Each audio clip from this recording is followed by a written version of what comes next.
Silahkan tonton videonya sampai habis. Jangan lupa like, subscribe, comment, and share. Itu tidak akan merugikan Anda dan justru akan menambah pahala dan kebaikan bagi Anda. Semangat berbagi. Assalamualaikum warahmatullahi wabarakatuh. Wa qala aidan a'udzu billahi minasyaitonir rajim. Innal ladzina yatluna kitaballah wa aqamus salata wa anfaqu mimma razaqnahum sirran wa alaniyah yarjuna tijaratan lan tabur liwaffiyahum ujurahum wa yazidahum min fadlih innahu ghafurun syakur. Sesungguhnya orang-orang yang selalu membaca kitab Allah dan orang-orang yang mendirikan sholat dan mereka menafkahkan sebagian dari rezeki yang kami anugerahkan kepada mereka dengan diam-diam, sembunyi-sembunyi dan dengan terang-terangan, tidak lain mereka itu mengharap suatu perniagaan yang tidak akan merugi. Liwafiyahum ujurahum wa yazidahum min fadlih, agar Allah menyempurnakan pahalanya kepada mereka dan menambah karunia-Nya. Innahu ghafurun syakur. Sungguh Allah Maha Pengampun lagi Maha Mensyukuri. Surat ke-35 ayat 29-30 surat Fatir. Alhamdulillahirabbil alamin, para jamaah yang dimuliakan oleh Allah. Yang kedua, wa aqamus shalah, orang yang mendirikan salat. Ya Allah, salat kita ini kan cuma sehari semalam cuma 5 waktu, Pak. Perintah awalnya itu 50 waktu. Masya Allah, baiknya Nabi Musa itu memberikan saran kepada Nabi Muhammad. Ya Muhammad, minta diskon kepada Allah. 50 waktu berat bagi umatmu, minta diskon kepada Allah. Nabi Muhammad menuruti sarannya Nabi Musa. Balik nang Gusti Allah, ya Allah, berat bagi umatku saran Nabi Musa, minta dikurangi ya Allah. Kata Allah, aku kurangi 5 waktu, tinggal 45 waktu. Nyampe ketemu Nabi Musa lagi, berapa Muhammad? 45 waktu ya Musa. Waduh, masih berat Muhammad, balik lagi, minta diskon lagi. Sampai 9 kali, Bu, bolak balik Rasulullah, naik ke langit, minta dikurangi lagi sampai tinggal 5 waktu. Nabi Musa masih saran lagi, berat Muhammad, minta dikurangi lagi. Sayangnya Pak, Bu, seandainya Nabi Muhammad mau, balik lagi, diskon 100%. Kate sholat 5 waktu. Masya Allah, Nabi Muhammad mengatakan, ya Musa, cukup kiranya. Mudah-mudahan umatku mampu untuk melaksanakan sholat 5 waktu. Coba kalau mau balik lagi ke 10, diskon 100%. Ya Allah, ternyata benar 5 waktu ini berat. Panjenengan yang sudah menjaga 5 waktu, alhamdulillah. Yang menjaga 5 waktu masih sholatnya di awal waktu, alhamdulillah. Di awal waktu berjamaah bersama imam, alhamdulillah. Insyaallah. Yang banyak adalah di akhir waktu. Nek kepepet waktunya mau habis, baru tergesa-gesa mau sholat. Yang banyak itu yang banyak di sana. Insya Allah kalau di sini sama. Sholat 5 waktu seabot, Pak. Makanya butuh pitulungan Gusti Allah. Aqimis salata liduluki syamsi ila wasaqil laili wa qur'anal fajr. Inna qur'anal fajri kana mashhuda.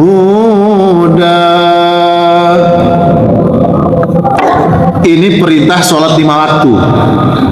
Bila orang menanyakan, Pak, coba tunjukkan kepada saya mana dalil sholat 5 waktu. Gak ono di Quran, ono yang menang hadis. Ini ayatnya. Aqimis sholah, dirikan sholat. Liduluki syamsi ila ghosakil lail, sesudah matahari tergelincir sampai gelapnya malam. Sesudah matahari tergelincir sampai gelapnya malam. Berarti sholat apa nih?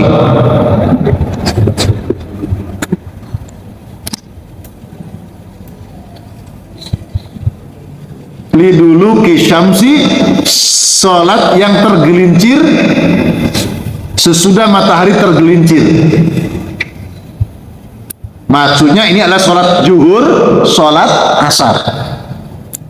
Kemudian ila ghosakil lail, sampai tenggelam gelapnya malam, 2 waktu, maghrib sama isya.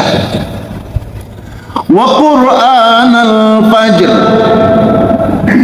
fajr itu sholat subuh. Sholat subuh itu istimewa, Pak.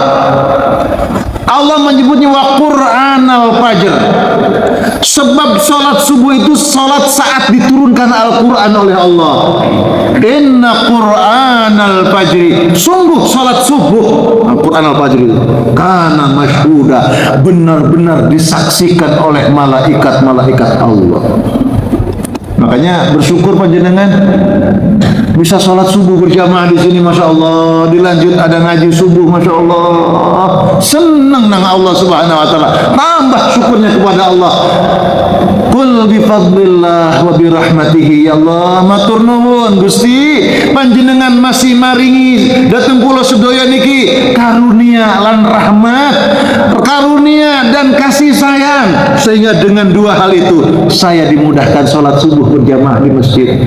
Allah seneng ke Allah karena Allah masih nitipi karunia dan rahmatnya sehingga kita bisa sholat, bisa ngaji, bersyukur. Para jamaah yang dimuliakan oleh Allah, pertanyaannya kok banyak orang sudah sholat tapi masih belum sukses, Pak Ustaz? Masya Allah. Sebab benar, pertama, melaksanakan sholat itu berdasarkan kewajiban, benar. Tapi kalau orang melaksanakan ibadah sebab dirasa kewajiban saja, itu berat, Pak. Wong takmir iso disalah-salahnya kok. Begitu Allahu Akbar, Allahu Akbar, loh kok subuh tak keliru takmir. Muadzin gak kecepetan lagi. Oh, muadzin ini salah-salah loh. Aku gurung turu subuh mana, ya Allah, kok cepet deh. Panjenengan merasakan sekarang ini berputar 24 jam 5 waktu cepet. Nggih, kok cepet deh. Baru kemarin Ramadan, mau ketemu Ramadan lagi.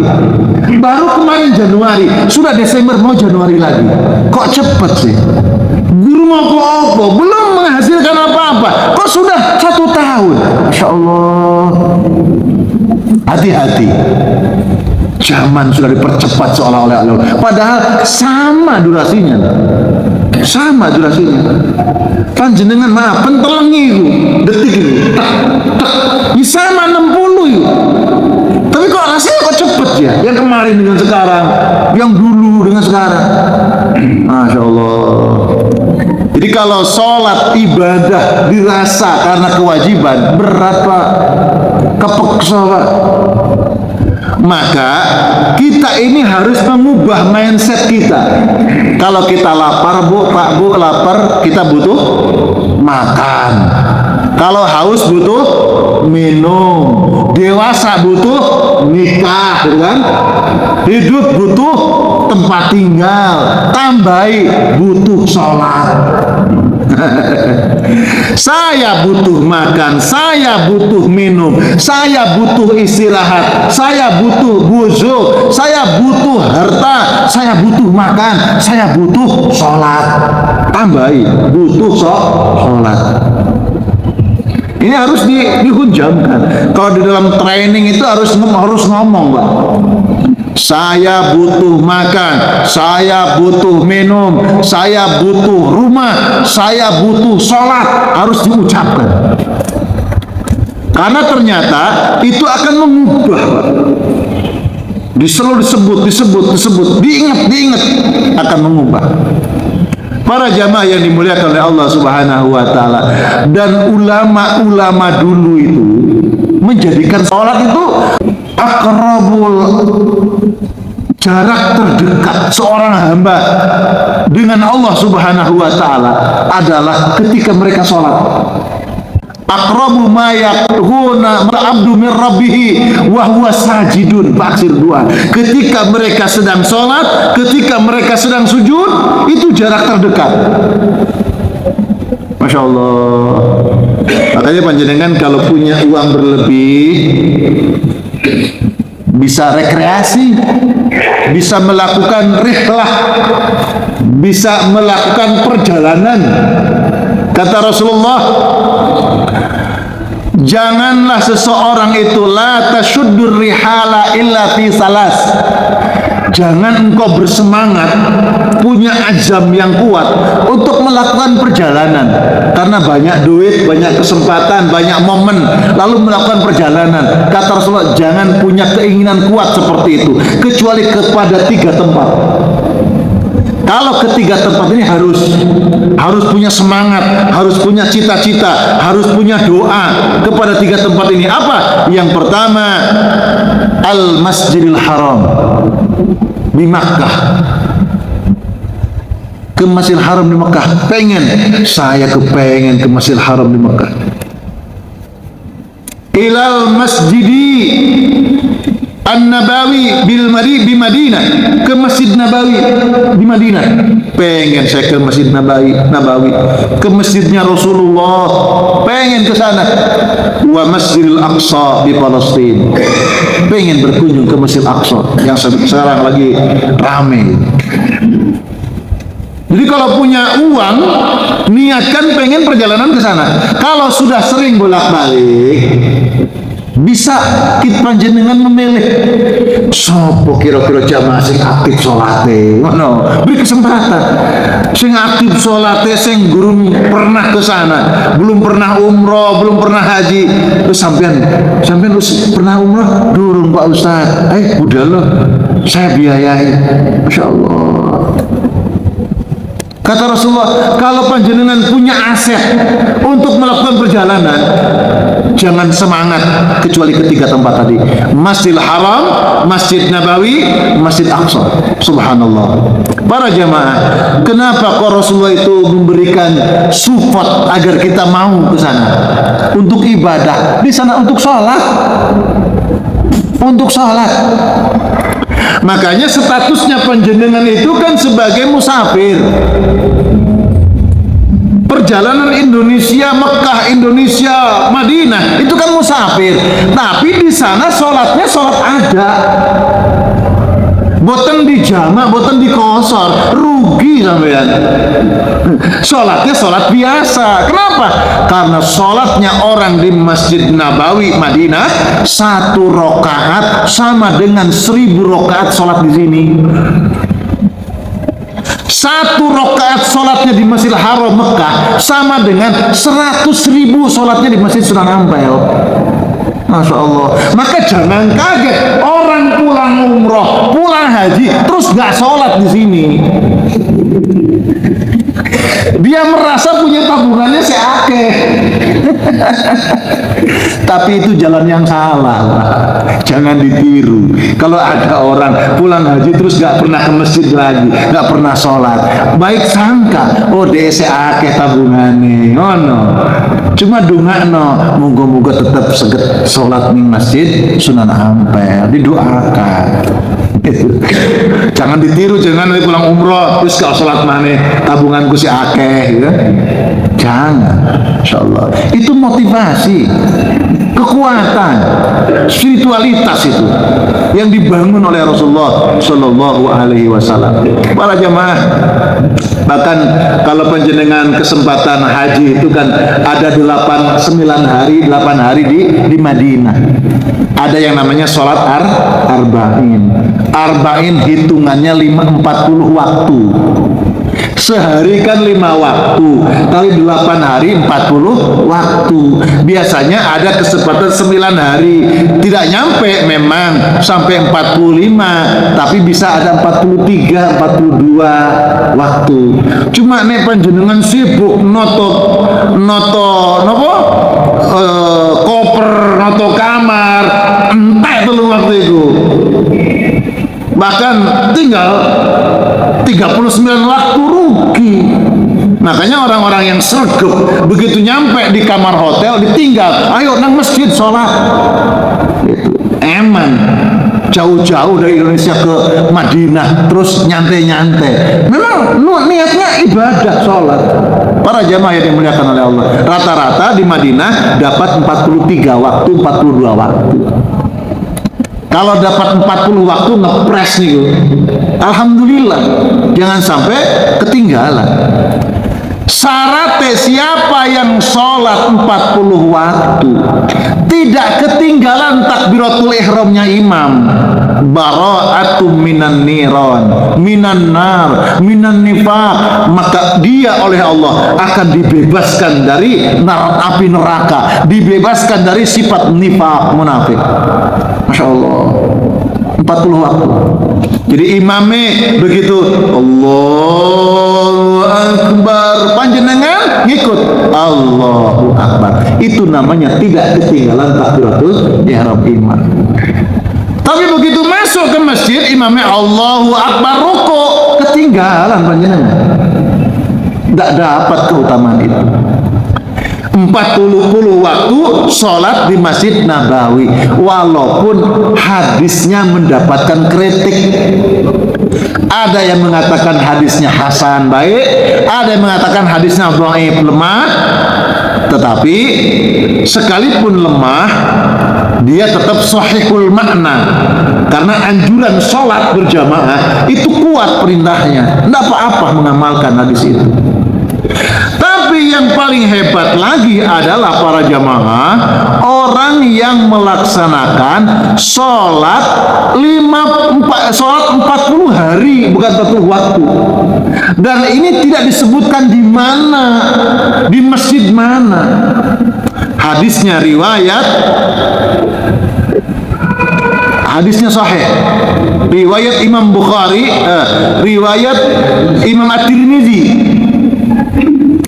Man shalla lillahi arba'ina yauman fi jama'atin yudrikut takbiratal ula kutiba lahu bara'atum minan nar wa bara'atum minan nifaq. Siapa yang rekso, yang memelihara, menjaga sholat selama 40 hari, sholat 40 hari secara berjamaah,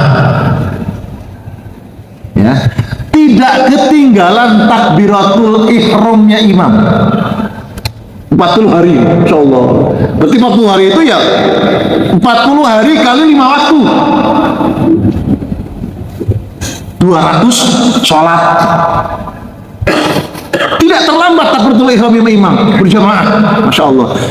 Bara'atu minan nar wa bara'atu minan nifaq, akan dibebaskan oleh Allah dari siksaan api neraka dan dibebaskan dari sifat munafik. Imannya kuat kokoh. Masya Allah.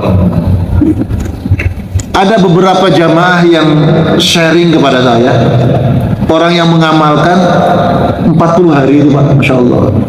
Jadi panjenengan yang belum kesempatan ke Madinah, ke Mekah, ayo 40 waktu dijaga sholat jamaahnya di Masjid Sunan Ampel. Tidak ketinggalan takbiratul ihramnya imam. Setelah 40 hari panjenengan merendung zikir ke Allah, nyebut nama Allah, apa kira-kira yang belum Allah tunaikan? Dia berkata, ya Allah, matur nuwun ya Allah. Dia merasakan betapa besar nikmat Allah yang dia anugerahkan.